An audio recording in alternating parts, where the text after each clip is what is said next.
This weekend, there's an important event to combat blindness. It's called Boston VisionWalk. So we want to welcome Ben Shaberman, now the Vice President of Science and Communications for the Foundation Fighting Blindness, to chat about that. Ben, first of all, thanks very much for being here. Tell us a little bit about the event that's happening on Saturday. It's great to be here. Thank you for giving us the opportunity to tell you about it. It's called VisionWalk, and it's for raising money for research for blinding eye diseases.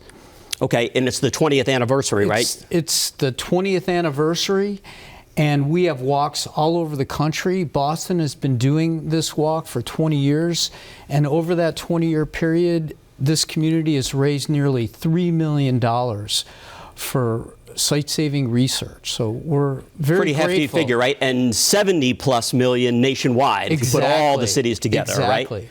Is it tough in this atmosphere? We were talking about this before we went on, competing for people's dollars now with government cutbacks and such, and agencies depending so much more on donor support as opposed to a grant or those types of things. It is difficult, but we fund groundbreaking research. We're making great progress. We have more than 50 clinical trials underway. And my role as a science communicator, I get people excited about the research, and hopefully that inspires them to give. Tell us about some of the things that they're going to be doing at VisionWalk. Sure. So it's a very family-friendly event. There's going to be pumpkin painting, Legos, the Boston Red Sox mascot will be there. You can even cuddle with guide dogs that are in training. So all kinds of fun stuff. And then there's the walk if you want to actually do the 5K walk. Okay. So how can people get involved? Sure. So you can go to visionwalk.org, and there's a long list of all the cities. You just click on Boston. You just show up at Artisani Park at about 9:30 or 10 o'clock on Saturday morning, and we'll get you all set up to participate. Is this the lion's share of the fundraising that you do? There's obviously various avenues that you take. It's a very important part of our fundraising effort, but we work in communities and with donors across the country, really across the world, to support our mission. So there are multiple ways, but VisionWalk is a very important part of our fundraising activities. Okay.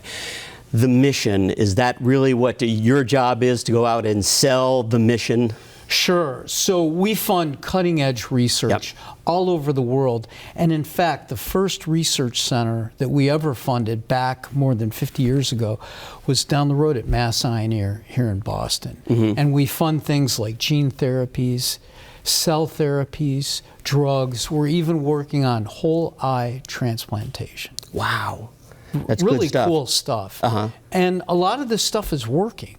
And we're doing a great job getting these emerging therapies in trials, and we just need to get some more across the finish line. Is that important for fundraising, that you're able to show the results of the research work that you've been doing? Because a lot of people invest and they wonder, I wonder what happened to that money. Critical. Did it turn out to be this cure, that improvement? Exactly. One therapy that has crossed the finish line is restoring vision to kids who are born virtually blind. It's a gene therapy. Wow. And we have more like that in the pipeline. Gene therapies to fix the genetic mistake, cell therapies so you can put new retinal cells in, all kinds of really cool stuff.